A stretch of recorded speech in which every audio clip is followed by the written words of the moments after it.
Hemos pasado de ser esclavos de nuestros padres a ser esclavos de nuestros hijos. Pues ni este es el bueno, ni este es el bueno. Término medio, pero aquí no tenemos término medio. ¿Qué es lo que ha pasado? Pues lo que ha pasado sencillamente, entre otras cosas, es que no ha interesado transmitir dos artículos que están en vigor. Y que son el famoso artículo 154 y 155 del Código Civil. El artículo 154 del Código Civil nos dice: los hijos no emancipados están bajo la potestad del padre y de la madre. La patria potestad se ejercerá siempre en beneficio de los hijos, de acuerdo con su personalidad, y comprende los siguientes deberes y facultades de los padres: velar por ellos, tenerlos en su compañía, alimentarlos, educarlos y procurarles una formación integral, representarlos y administrar sus bienes. Los padres podrán, en el ejercicio de su potestad, recabar el auxilio de la autoridad. Y ahora viene el famoso artículo del cachete. Ese artículo que antes decía, antes hasta hace 2 años, decía: los padres podrán también corregir razonable y moderadamente a sus hijos. Pero como hemos llegado al absurdo, bajo mi opinión, de confundir en este país un cachete con un maltrato, pues el legislador, con esa sabiduría que le caracteriza, ha suprimido este artículo. ¿Y cómo queda la cosa? La cosa queda en que los padres deberán educar a sus hijos sin atentar contra su integridad física o psíquica. Pues que me digan a mí cómo se hace eso. Porque si yo le doy un cachete al niño, un maltrato. No digamos si tiene el niño la mala suerte que se da con el lavabo en la barbilla, 60 días de prisión y 1 año y pico de alejamiento. Y si le digo al niño no, a lo mejor se trauma el niño, porque hoy los niños se trauman si les dicen no. ¿Cómo podemos educar a nuestros hijos? Si es el mismo expresidente de gobierno que decía que educar es interferir y que no se debe de interferir. Así le va. Luego, ¿cómo podemos hacer? Porque yo le pregunto al legislador y sobre todo a los asesores del legislador cómo podemos evitar que un niño de 3 años meta los dedos en el enchufe. Porque hay 2 posibilidades nada más. Una, cuando vaya a meter los dedos en el enchufe, pupa nene, no se hace, y a la tercera no te lo hace. Y la otra, cuando vaya a meter los dedos en el enchufe, decirle: niño, no introduzca los dedos en el enchufe porque puedes originar un cortocircuito de consecuencias irremediables. Claro, tú te pones a razonar con el niño y se te ha electrocutado al niño. Luego, ¿cómo podemos evitar que un niño de 3 años meta los dedos en el enchufe sin causarle un maltrato o un trauma? Y así están las cosas. Que cada vez más frecuente esto: no me toques que te denuncio, no me mires que te denuncio, no entres en mi cuarto que te denuncio, no me registres mis cosas que te denuncio. Dicen que los niños te dan muchas satisfacciones. Pues te paras a pensar y es un no vivir. O sea, hoy día tener un niño es un no vivir. No me gusta dar consejos para ser un buen padre porque es muy complicado esto de ser padre. Porque además tú quieres más a tus padres cuando somos padres y valoramos más a nuestros padres cuando somos padres. Yo, gracias a Dios, mis hijos no me valoran y tampoco tengo yo especial interés en que me valoren de forma inmediata. Por lo tanto, no sé si soy buen padre o no soy buen padre, porque además yo he estudiado para juez, pero no he estudiado para ser padre, y desde luego es mucho más fácil ser juez que ser padre.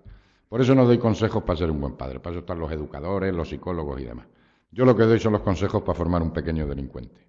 Es un decálogo que está basado en experiencias de la policía, la gente me lo atribuye a mí, pero yo no tengo la propiedad intelectual. Lo vengo diciendo hace muchísimos años y la gente se cree que es mía, pero no es mía el decálogo, lo que pasa es que lo vengo diciendo hace muchísimos años y cada vez estoy más convencido de esto. Estos consejos que damos a los padres para formar un pequeño delincuente dice así: comience desde la infancia dando a su hijo todo lo que le pida. Así crecerá convencido de que el mundo entero le pertenece. No le dé ninguna educación espiritual. Espere que alcance la mayoría de edad para que pueda decidir libremente. Cuando diga palabrotas, ríaselas. Esto le animará a hacer más cosas graciosas. No le regañe nunca ni le diga está mal algo de lo que hace. Podría crearle complejos de culpabilidad. Recoja todo lo que él deja tirado: libros, zapatos, ropa, juguetes, hágaselo todo. Así se acostumbrará a cargar la responsabilidad sobre los demás. Déjele leer todo lo que caiga en sus manos. Cuide de que sus platos, cubiertos y vasos estén esterilizados, pero que su mente se llene de basura. Dispute y riña a menudo con su cónyuge en presencia del niño. Así no se sorprenderá ni le dolerá demasiado el día en que la familia quede destrozada para siempre. Dele todo el dinero que quiera gastar. No vaya a sospechar que para disponer de dinero es necesario trabajar. Satisfaga todos sus deseos, apetitos, comodidades y placeres. El sacrificio y la austeridad podría producirle frustraciones.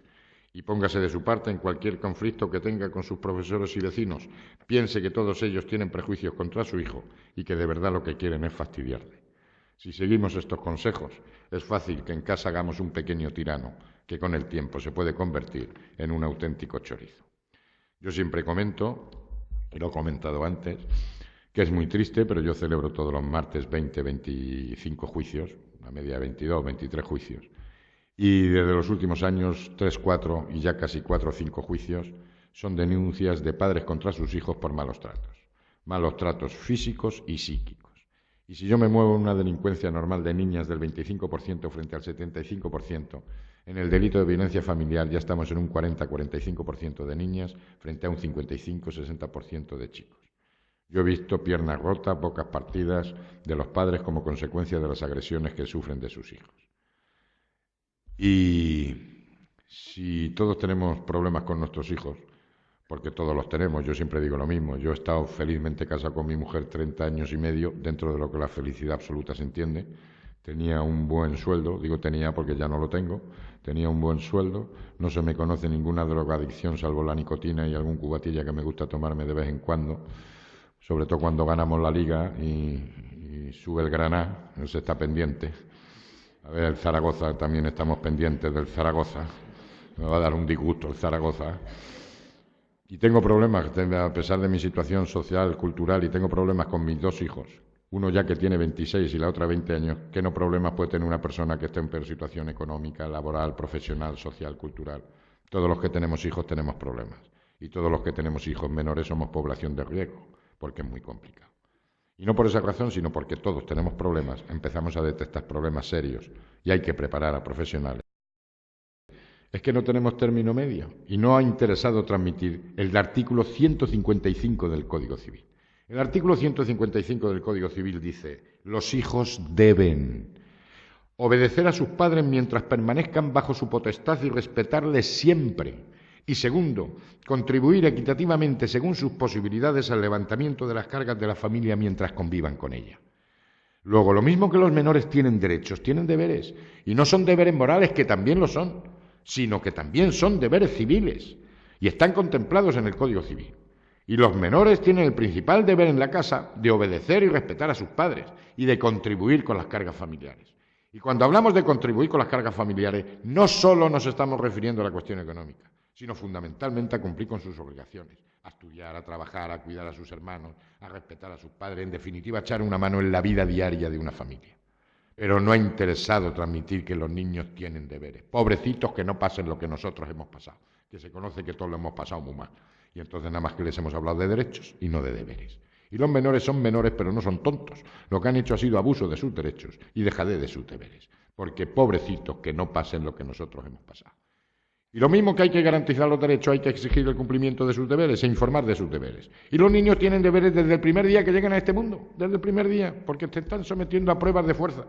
Y desde el momento en que el niño recién nacido empieza a llorar y se calla cuando lo meten los padres en la cama, ya está sometiéndole a una prueba de fuerza. Y así, poquito a poco, poquito a poco. Y hay que informar de los deberes. Como digo, los menores tienen derechos y tienen deberes. Pero pobrecitos que no pasen lo que nosotros hemos pasado. Y hemos pasado del padre autoritario al padre colega. Y hemos pasado del niño que solamente tiene derechos y que no tiene conocimiento de los deberes que hay. Y hay que darles autoridad a nivel familiar. Pero es que aparte de eso es que la justicia ha tenido complejos de joven democracia. En este país durante estos años atrás, y hace muchos años, nos ha dado miedo hablar del principio de autoridad, por si volvemos a tiempos pasados. Y confundimos el principio de autoridad con autoritarismos y con historias, cuando el principio de autoridad es un principio fundamental en un Estado democrático y de derecho. Y yo tengo que tener autoridad sobre mi hijo, porque soy su padre, ni más ni menos. Y un profesor tiene que tener autoridad sobre el alumno, porque es su profesor, ni más ni menos. Y eso de que si somos todos iguales ante la ley, efectivamente somos todos iguales, pero unos más que otros, unos más que otros. Y para que un alumno sea igual que un profesor necesita muchos años y muchas horas de estudio. Luego no pueden ser igual. Pero lo mismo que hay que darles autoridad. ¿Y qué complejo ha tenido la justicia? Que nos ha dado miedo utilizar 2 artículos que están en vigor, que son el famoso artículo 24 del Código Penal y el artículo 550 del Código Penal. El artículo 24 del Código Penal define lo que es funcionario público a efectos penales, no a efectos administrativos, a efectos penales. Y funcionario público a efectos penales es toda aquella persona que por nombramiento de autoridad competente o por ministerio de la ley desempeña funciones públicas. Luego un médico, un enfermero, un policía, un concejal, un profesor, tiene la consideración de funcionario público. Y hay un delito que nos dice que cuando una persona agrede a un funcionario público en el desempeño de sus funciones o con ocasión de ella, está cometiendo un delito de atentado. Luego, cuando un... que voy a juzgar, Y segunda reflexión, es fácil, es muy doloroso, pero es fácil. Todos sabemos cómo nos sentiríamos y cómo reaccionaríamos si nos matan a nuestro hijo o a nuestra hija. Todos nos sentimos un poco los padres de Marta del Castillo, de Marilú, pero sería bueno saber cómo reaccionaríamos nosotros si es nuestro hijo el que mata o el que viola. ¿Cómo nos sentiríamos nosotros si llega por la noche la policía a nuestra casa y detiene a nuestro hijo o a nuestra hija acusado de un homicidio, un asesinato, una violación? Nosotros podemos ser los padres del niño autor, no solamente los padres de la víctima. Podemos ser los padres del niño autor. Imaginaros el caso que tuvimos en Granada hace 4 o 5 años de ese chaval de 15 años que le pegó 2 tiros a su madre. Ese padre que por la mañana estaba encerrando a su hijo y por la tarde estaba enterrando a su mujer. Que al cabo de unos días llegó un amigo del padre y le dijo: ¿oye, vas a ir a ver a tu hijo al centro de menores? ¿Cómo no voy a ir? Si es mi hijo. ¿Cómo queremos que la sociedad trate a nuestro hijo que no hemos sabido, no hemos querido, no hemos podido educarlo? Podemos ser los padres del niño autor, no solamente los padres de la víctima. Tenemos de 15 a 17 terroristas números 1. Y arquitectónicamente los centros que tenemos en el interior de Almería, en Algeciras, en Jaén, no tienen nada que envidiarle a la prisión de Albolote. Medidas de seguridad todas las que queráis. Nos cuesta un chaval privado de libertad de 42, para como hay chavales jóvenes de 220 a 230 euros diarios. Por cada chaval que tenemos encerrado tenemos dos o tres profesionales sin contar las medidas de seguridad. Tiene hasta circuitos cerrados de televisión el taller del cuarto oscuro de fotografía. Eso de que los menores escapan de los centros no es verdad. Yo siempre comento que una de las experiencias más duras que hay como juez de menores es cuando tú metes a un chaval que se cree que es duro. Gracias a Dios en este país, por eso tienen mucha importancia los medios de comunicación. Gracias a Dios en este país hay muy pocos cucos. Hay uno o dos. Hay uno o dos. Gracias a Dios hay muy pocos cucos. La gente se cree que yo nada más que condeno a los chavales a aprender a leer, a limpiar el botellón. Yo llevo juzgados 35 asesinatos. Yo llevo juzgados 98 violaciones. Llevo juzgados de 16.000 a 17.000 chavales. Cuando yo hablo de un Teoduro, hablo de un Teoduro. Soy el juez más viejo de España de menores. Y desde el 88, echar las cuentas de unos 800 casos al año, mirar los chavales que llevo juzgados. Y cuando yo hablo de un Teoduro, hablo de un Teoduro. No hablo de un tío que coge 3 o 4 coches. Y una de las experiencias que más te chocan es cuando tú metes a un chaval que lo has condenado por un delito muy grave o por 2 delitos muy graves y lo metes en Oria, que en el centro del interior de Almería, o lo metes en la Marchenilla, o lo metes en las Lagunillas, sobre todo las primeras semanas, cuando a las 10 de la noche, a las 11 de la noche se apagan las luces y se cierran las celdas. Allí no se oyen voces de asesinos ni voces de violadores. Allí lo que se oyen son llantos de niños, porque son niños los que cometen los delitos. Lo que pasa es que muchas veces un grupo de menores es mucho más peligroso que un adulto. Pero cuando el chaval pierde el apoyo del grupo y se queda solo en su cuarto, en su celda, y se queda a oscuras y encerrado, se comporta como lo que es. Y son niños, y se oyen llantos de niños. El chaval no va a poder salir del centro si no ha cumplido 1/3 de su condena. Luego tenemos el internamiento en centro semiabierto. Arquitectónicamente es igual, lo que pasa es que la vida diaria es un poquitín más suave. El chaval va a pagar 30 o 40 millones de pesetas de indemnización, porque yo condeno a los chavales y solidariamente a los padres. Y yo condeno a chavales por violación. Y les he condenado una indemnización, como ellos no tienen dinero, a los padres. Y yo he condenado a chavales por violación 5 años, 10 años. Pero a sus padres les he condenado a pagar 10.000, 15.000 euros por penetración.